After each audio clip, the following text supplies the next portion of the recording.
Guys, I'm just gonna say it, I can see the future. Or maybe the future is just getting a little too predictable these days. Here's what I mean.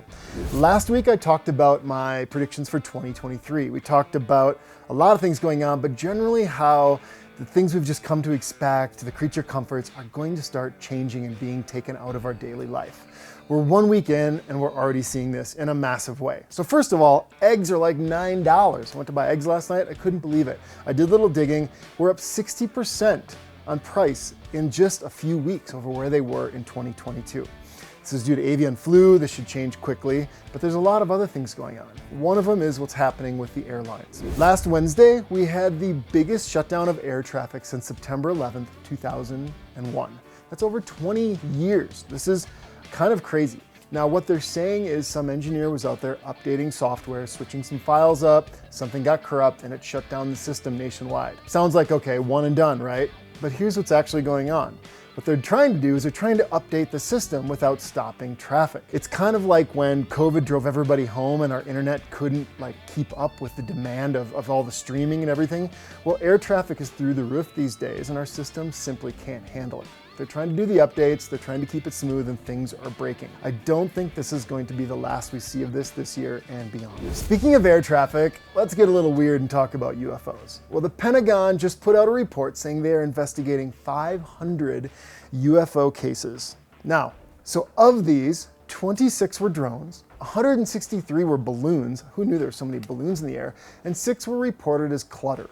Now, I'm not a mathematician, but that leaves over 170 cases of unidentified flying objects. They simply don't know what they are. And here's what's really interesting. Of that 171, most of these have exhibited unusual flight characteristics and performance capabilities. So what do you think? Are we getting visited by aliens? Are these time travelers?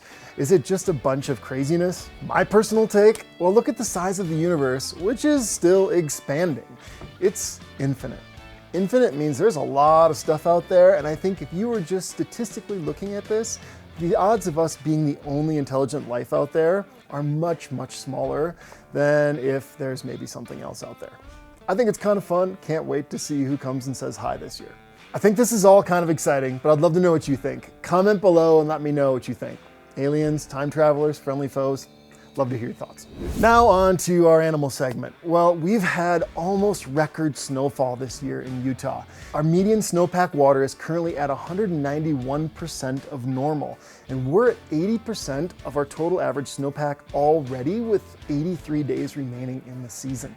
Now, while this is great for drought issues, for making sure we don't have a bunch of fires come this summer, what this is really bad for is the animals up in the mountains. So just how much snow can animals handle? Well, here's a few good examples to get your head around it and what you can do to kind of help them get through this crazy winter we're having. First up is moose. I wouldn't even worry about them. Moose are rarely found dead due to malnutrition because of deep snow or cold. They're kind of designed for it. They eat a ton of food. They have huge fat stores. They're gonna be just fine. Where this gets more interesting is with elk and deer. Now, according to the Rocky Mountain Elk Foundation, elk start to have trouble around 4 feet of snow, which, by the way, we're way past this year. So what this is going to do is this is going to force elk down into lower elevations in their range and probably put them more in contact with humans and traffic. Fortunately, we had a great summer and spring. The elk that I saw, the one I harvested, they were all pretty fat. So these food stores that they've got on their bodies should last them through the winter, but it's going to be interesting to see how this plays out. Now, where this gets really dangerous is with the deer. So with deer, where they start to have trouble is only 2 feet of snow, and we are way, way past that. In a typical season, you're going to see about 10% mortality rate with deer dying because of winter issues. But as an example, in 1995 in Minnesota, which was a very, very severe winter, almost 40% of the does died in the state. In the meantime, deer are going to migrate to a couple areas. One is kind of thick canopied areas where the snow maybe hasn't fallen as deep and they can find food under the trees. Another place is steep hillsides, including places along highways where they've been cut out for the road. You're going to see deer moving across those ranges, eating where the snow has been melted down and they can actually find some food. So what can we do to help them? Well, one, keep an eye out when you're in those areas on the highway. Deer are going to be out in the roads more than normal, and you're probably going to see a few of them get hit. What also is important is just leaving them alone. Deer and elk burn twice as many calories simply standing up as they do laying down.